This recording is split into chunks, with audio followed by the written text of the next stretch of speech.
Muito bem, caro aluno do Centro Universitário Salesiano de São Paulo, Unisal. Meu nome é Ronald Oliveira, sou salesiano de Dom Bosco e nesse momento nós teremos a aula EAD da Extensão Universitária de Vulnerabilidades Juvenis. Hoje, nessa aula, nós vamos falar especificamente sobre a adolescência e a juventude, né? As perspectivas do quê? Da contemporaneidade, do nosso tempo. E por que eu preciso falar sobre isso com vocês? Porque é esse o público-alvo no qual você, que faz essa extensão, vai atender. É justamente esse público no qual você, que faz essa extensão, vai reeducar e preparar para a ressocialização.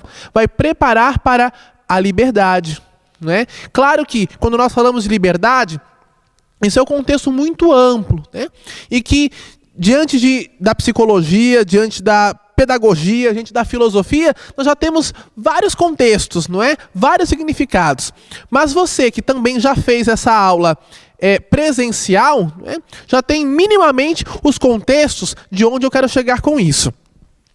Percebam que, quando nós falamos de juventude, quando nós falamos de adolescência, nós falamos de um período específico do ser humano, né? E que é justamente o quê? Um período de transição da infância, um período de passagem da infância para a fase adulta, né?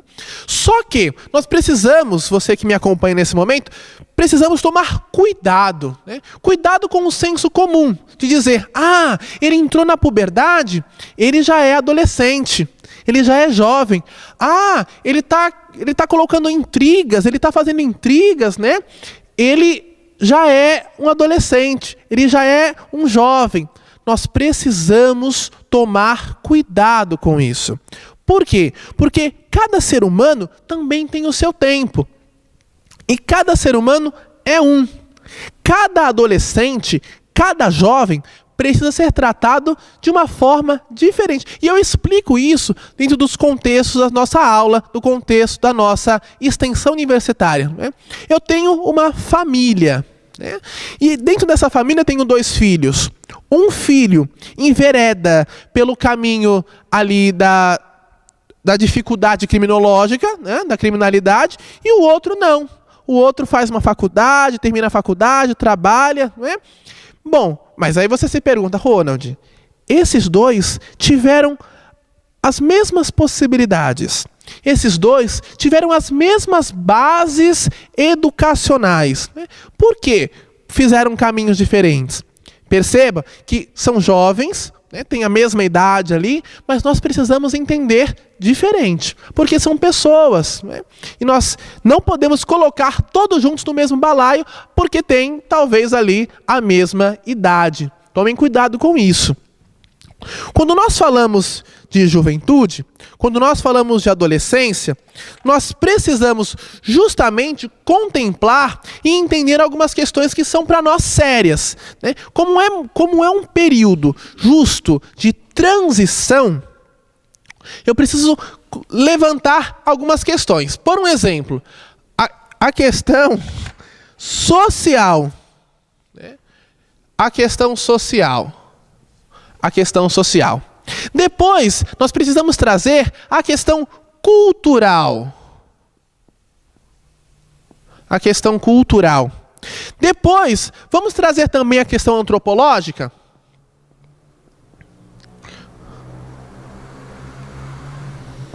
E aí, claramente, nós vamos entrar, né, na questão psicológica,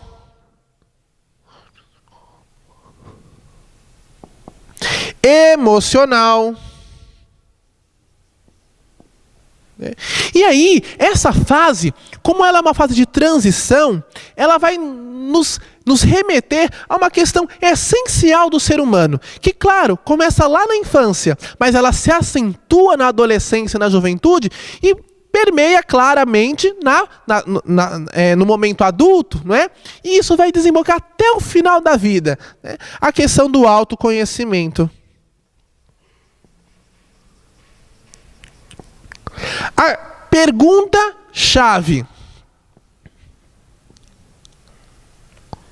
quem sou eu? E esse quem sou eu é uma pergunta interessante, porque ela desemboca em outros fatores. Por um exemplo, quem sou eu para mim? Né? Quem sou eu para mim mesmo? Quem sou eu para os outros? E dentro desse contexto dos outros está para aqueles que eu conheço. E aí eu trago os meus familiares, os meus amigos próximos, né? E para aqueles que eu não conheço, mas que a minha imagem ela é veiculada.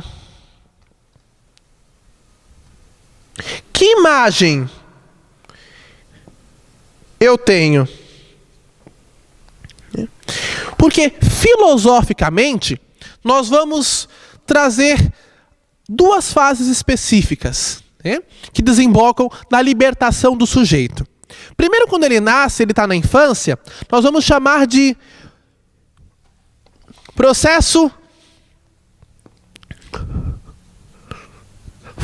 dogmático, né? Fase dogmática.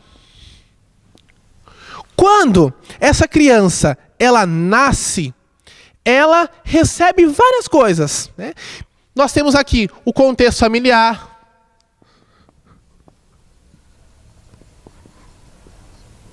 né? A realidade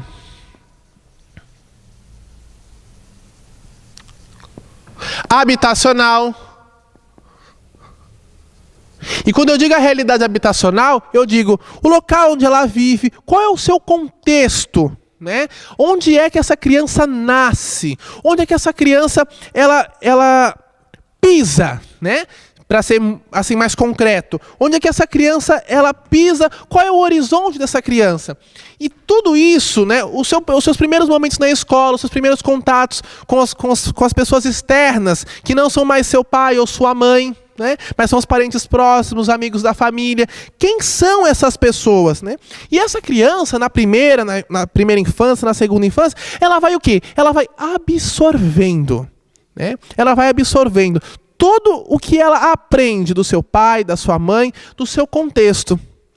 E aí ela chega na fase da adolescência e ela começa a entrar num processo de negatividade.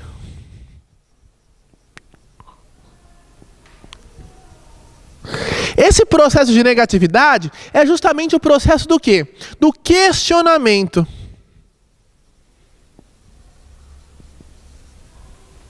Da dúvida.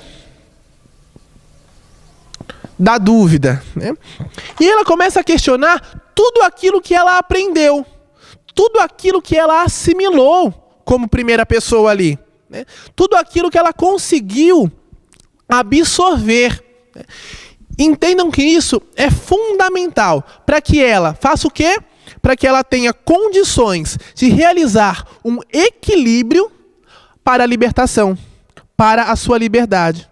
Agora, quando ela não consegue dar esse passo, né, do dogmatismo para a negatividade, e depois da negatividade para a libertação, nós temos aí diversos problemas. Né? E aí entram justamente o quê? A questão da vulnerabilidade.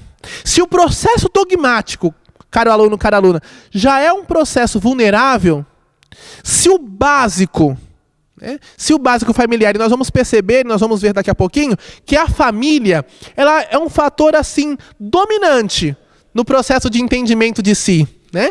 No processo de entendimento de quem sou eu e na resposta que eu vou dar à minha realidade de libertadora mais para frente, né? Ou seja, que é o meu passo adulto.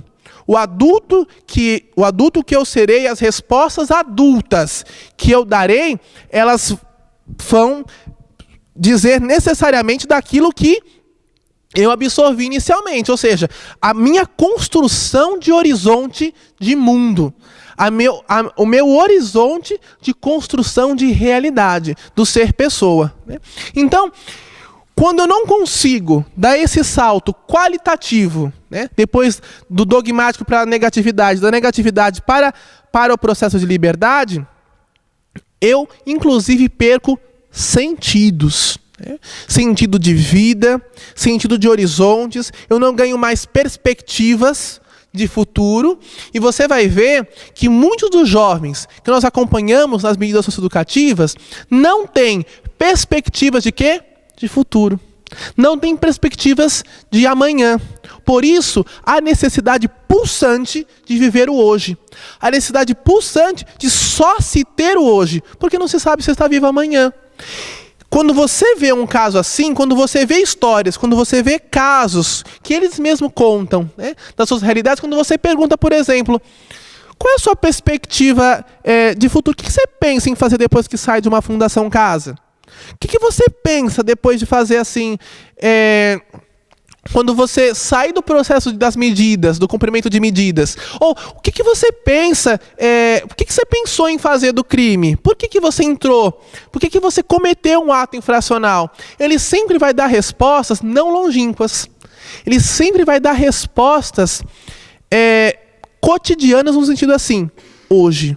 Porque eu precisei fazer isso hoje, sem consequências de. Porque ele não entrou oficialmente e de forma qualitativa no processo negativo de construção do sujeito, porque também não teve condições disso e não abrangeu com consonância afirmativa o processo dogmático. Foi um processo deficitário, já inicialmente na sua primeira e segunda infância, então ele não conseguiu qualitativamente dar o seu processo de negatividade. Isso é muito sério, porque se é um processo, né, se o processo da adolescência é justamente, né, a centralização, o entendimento de si, isso é importante, o entendimento de si, para que eu possa responder, né, com eficácia o meu ser jovem e o meu ser adulto, eu preciso justamente conseguir de forma eficaz, enquanto criança, realizar justamente isso aqui que nós estamos conversando, né? Gente, quando nós falamos, né, de jogar para dentro de nós mesmos, quando nós falamos que o processo da adolescência, ele a junção, né, a união do meu psicológico, do meu emocional, do meu antropológico, do meu cultural, do meu social, eu preciso ter isso claro, né?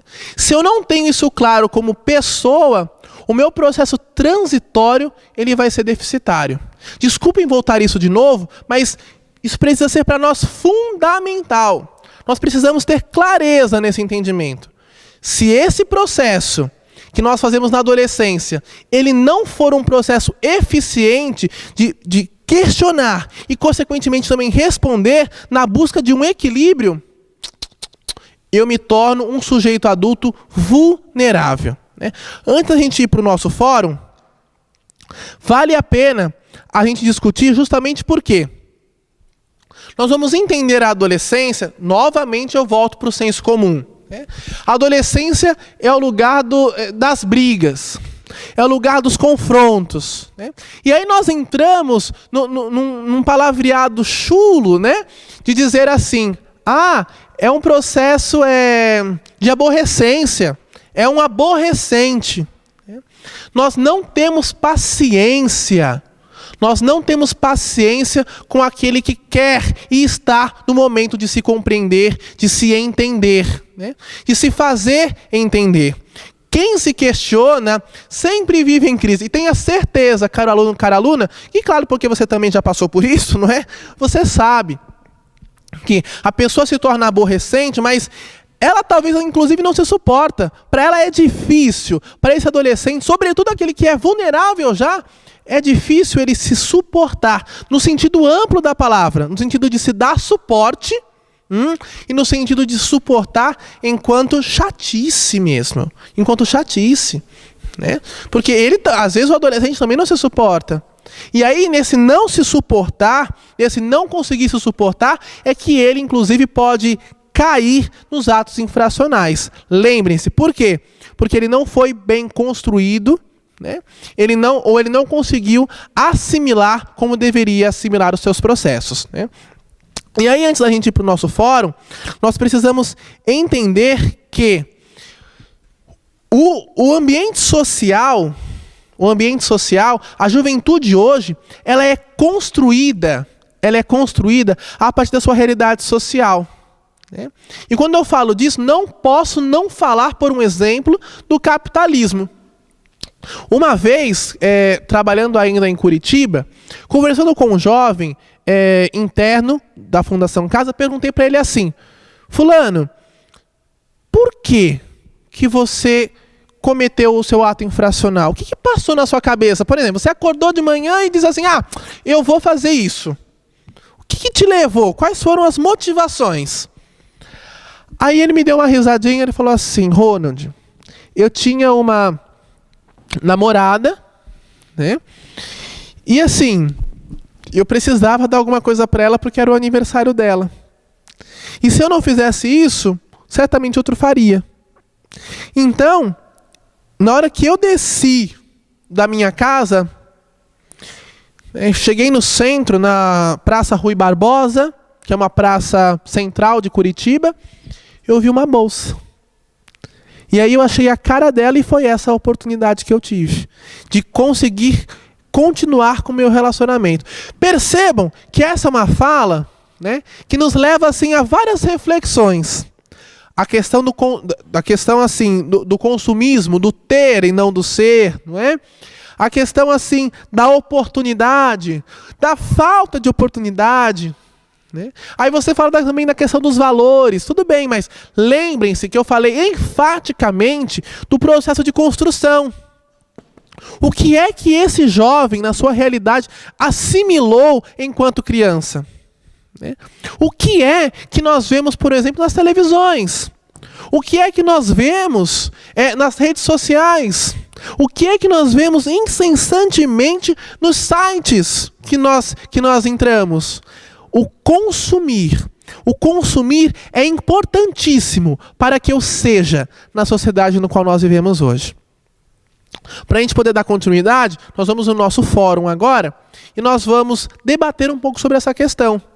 Justamente do processo dogmático, do processo de negatividade para um processo de libertação. Como é isso dentro da realidade juvenil e, sobretudo, da realidade juvenil vulnerável? Vamos conversar sobre isso e nós voltamos na próxima aula. Muito obrigado.